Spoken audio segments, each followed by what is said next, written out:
So it's been about a week since I posted the video talking about Jimmy's birth story, about the NICU stay, how traumatic that was, his genetic disorder. So I thought today would be a good day to talk about how he's doing and give you an update on what we've been up to. So first things first, you can probably tell that the NG tube is out, and I'll get to that in a second. But first, we've been seeing all these different outpatients: cardiology, hematology, and speech therapy. So when we went to go see cardiology, they said that his heart was doing great. It's pumping the way that they want it to. They're not seeing any thickening. So they actually took him off of his sildenafil medicine, which, fun fact, sildenafil is actually Viagra. I had no idea that we were giving our baby Viagra for the first 2 months of life. But they said that it was looking fantastic, so they took him off that. And the day after, he was a little tired, a little sleepier than usual, and we had to tube a lot of his feeds, which was discouraging and worrisome. But the day after, he perked right back up and he was being his normal self. Speaking of which, normal self developmentally, he's doing great. Like, he's holding his head up, he's doing great with tummy time, he's cooing, he's interacting with us. Yeah, so we don't feel like developmentally he's behind really at all. So after that cardiology appointment, taking him off the sildenafil and him having that worrisome day, we actually met with speech shortly after that.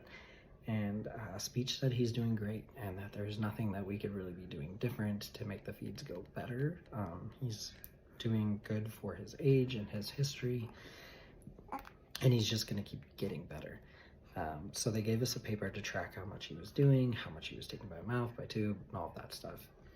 So when we took that to our next pediatric appointment, she looked him over, she saw how much weight he was gaining. He's over 9 pounds now, 9 pounds, like 5 ounces, something like that, even more today probably. But he's gaining consistently as good weight. So she said that she was comfortable as long as he continued down that path and was getting his feeds down, that we could pull the NG tube. He made that decision for us, just hated it, didn't want it, and then actually my wife was the one that pulled it. So he has been NG tubeless and taking his feeds. Great. So on top of all of that, we also saw hematology, and hematology is going to be our big one. They checked him out, they ordered some blood draws, and good news, creatinine levels are down, which is fantastic. It's 0.5, lowest it's been so far. Lower the creatinine level means his kidneys are doing better, so kidneys are doing great. Yeah. Bad news is hemoglobin levels are low again. They were low during our hospital stay at Riley, and they gave him a blood transfusion at the end of the hospital stay. Then we checked them again 2 weeks later, and they're low again. So it seems like, presenting wise, moving forward, the biggest questions that we're going to have to answer is, are we going to have to do continued blood transfusions? And if we do, how often are we going to have to do those? And then at what point does that become too dangerous for his body? And do we have to start talking about big, scary things, in my opinion, like a blood or a bone marrow transplant? So overall, doing really good.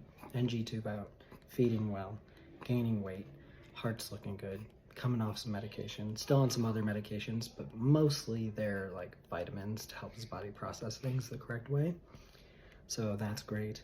Kidneys are doing good, and he's developing really well. I think like any other baby, he eats, poops, and sleeps, just like all of them.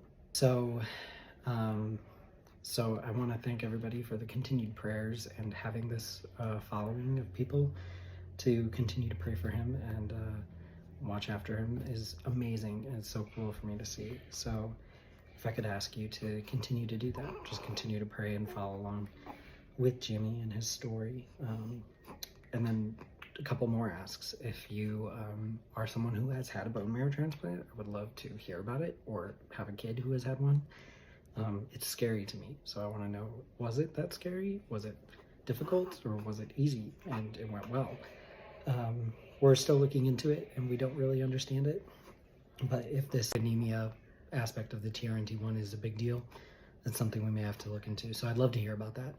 And then finally, if you could share this video Primarily just to try to find more people with TRNT1, because we're getting all the reports of like the bad reports, and they're scary, and we don't want to have a negative mindset about this. We want to think positive thoughts, and if we could find other people who have this disorder and that are maybe doing well, it would help us have a little bit more hope. But ultimately our hope is in God, and that is where we get our faith, and we will continue to pray, and he's going to do what he's going to do. You know, he's going to provide in the way that he sees fit. So if you're willing to do those two things, that'd be awesome. Don't feel pressured though. And thanks for the prayers, and thanks for encouraging me to do this. I'll keep videos coming because I enjoy making them, and I enjoy being a dad that documents his son's life. So yeah, all right.